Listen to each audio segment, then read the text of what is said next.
Hi friends, இன்றைக்கி பார்த்தீங்கன்னா காலையில் கொஞ்சம் லேட்டாக தான் எழுந்திரிச்சோம். அதனால் வந்துட்டு டீ பிஸ்கெட்டோடு விட்டுட்டேன். இன்றைக்கி வேறு என் ஹஸ்பண்டுக்கு பர்த்டே, அதனால் ஸ்பெஷலாக ஏதாவது பண்ணலான்னு யோசித்தேன். ஆனால் அவர் எதுவும் வந்து கொஞ்சம் வெளியில் போகிற வேலைக்கு நான் போயிட்டு வந்துடுறேன், அப்புறமா பேசிக்கலான்னு சொல்லிட்டு கிளம்பிட்டாரு.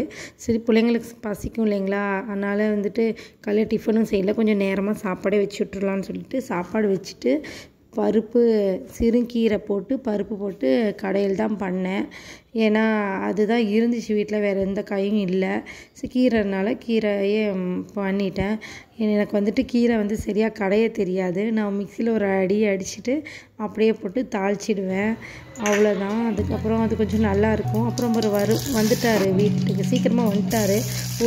ஒரு மணி 1:30 மணிக்கே வந்தார். வரும்போதே வந்துட்டு மானா கறி வாங்கிட்டு வந்தார், பீஃப் கறி. சரி சொல்லிட்டு 1/2 கிலோ வாங்கிட்டு வந்தார். அதில் எலும்பு இல்லாத கறியாக எடுத்து சில்லி போட்டுடலாம், பாப்பா வந்து சில்லி போட சொல்லிட்டா. சரி, ஏன்னா குழம்பு சாப்பாடு வச்சுட்டேன் இல்லைங்களா, அதனால் சில்லி போட்டுடலான்னு சொல்லிட்டு போட்டு ரெடி பண்ணிகிட்ருக்கேன்.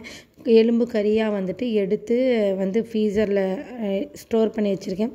எனக்கு காலையில் கூட இட்லி ஊற்றி கறி குழம்பு பண்ணிக்கலான்னு. ஏன்னா நாளைக்கு என்னோடய பர்த்டே, அதனால வந்துட்டு நாளைக்கு காலையில் டிஃபனை வந்து இட்லியும் கறி குழம்பும் பண்ணிக்கலான்னு சொல்லிட்டு எடுத்து வச்சுட்டேன். சில்லியும் போட்டுட்டேன். அவ்வளோதான் ஃப்ரெண்ட்ஸ், இப்போ நாங்கள் சாப்பிட போகிறோம். வாங்க சாப்பிட்லாம்.